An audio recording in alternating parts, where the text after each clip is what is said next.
You've been there, right? Standing at some huge crossroads in your life, and you're just completely frozen. You know you've got to make a choice, a really big one, but every single path forward feels like a mistake. Well, today we're going to dive deep into that exact feeling because we're dissecting the anatomy of decision paralysis. It usually boils down to a question something like this. Do you take the safe job? The one with the steady paycheck.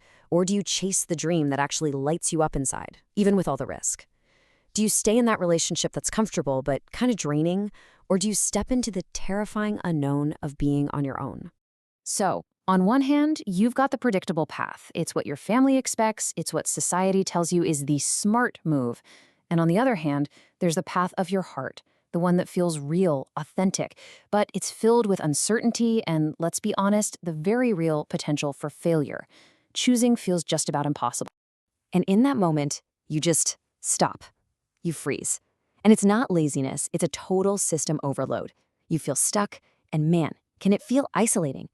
But what if I told you this isn't some personal failing?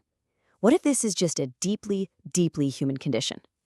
In fact, this exact state of mind, this decision paralysis we all know, was captured with incredible clarity thousands of years ago in one of the world's most epic stories, on a battlefield where the stakes could not have been higher. So let me introduce you to Arjuna. This guy is a warrior, like one of the best there is. He's on the brink of the biggest battle of his life. But when he looks across the field, he doesn't just see an enemy army. He sees his teachers, his cousins, his grandfathers. And in that moment, he starts to completely fall apart. We're going to look at Arjuna's meltdown not as some piece of ancient history, but as a perfect blueprint for what happens to us inside our own heads when we're faced with one of those impossible choices. And what's really remarkable is how specific the text is about his physical reaction. I mean, this isn't just a vague feeling in his head. The text actually describes his limbs quivering, his mouth going totally dry, his whole body trembling, and his hair standing on end. His legendary bow Gandiva even starts slipping from his hand as his skin feels like it's on fire. Okay, so this is the first stage of decision paralysis. Before your mind can even start to overthink, your body just revolts. It's this visceral, physiological response to extreme stress. Your nervous system is basically screaming, "Stop!"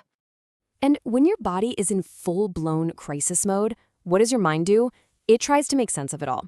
It starts building a case, looking for any logical-sounding reason to just escape the situation entirely. Now let's really look at how this physical reaction builds into the full anatomy of paralysis. It's this three-part spiral that kicks off in the body, but believe me, it quickly infects the mind. And here we go, stage 2. The mind starts to rationalize the paralysis. It constructs these arguments that feel perfectly logical, totally airtight, for why doing anything at all would be an absolute catastrophe. I mean, just look at this chain of logic that Arjuna builds. He starts with a moral argument. Killing his own family is wrong, and it's only going to bring him sin. Then it gets personal. What's the point of winning a kingdom if everyone he'd want to share it with is dead? And finally, it blows up into a full-on societal collapse. He thinks this war will destroy family traditions, which will lead to total chaos and even hell for generations to come. He has literally thought of every possible negative outcome. He isn't just hesitant at this point, he is utterly convinced that action itself is the enemy. He says, "I foresee only evil."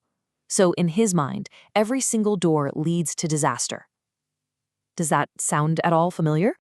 And this leads us to the final crushing component of paralysis, that emotional wave that just comes in and drowns out all logic, all will, everything.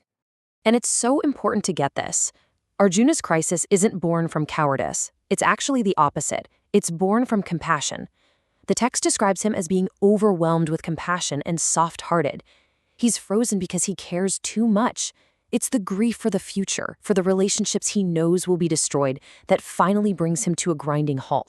So let's put it all together. Decision paralysis is this perfect storm, right? Your body goes on overload, your mind creates these endless rationalizations for why you shouldn't act, and then your emotions, compassion, fear, grief, they just completely overwhelm you. This is that moment of total surrender. It's the point where the weight of the choice just becomes too much to bear. And here it is. The most powerful warrior on the field physically gives up. He doesn't just lower his weapon, he throws it aside. He sits down. It is the ultimate act of resignation. The fight is over before it even began, not because he was defeated by an enemy, but because he was defeated by the choice itself. And this leaves us with the central question for Arjuna and for us.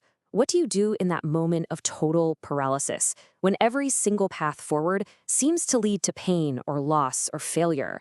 How do you move when you are convinced that any move is the wrong one? Arjuna, sitting in his chariot, completely broken, is about to ask for help.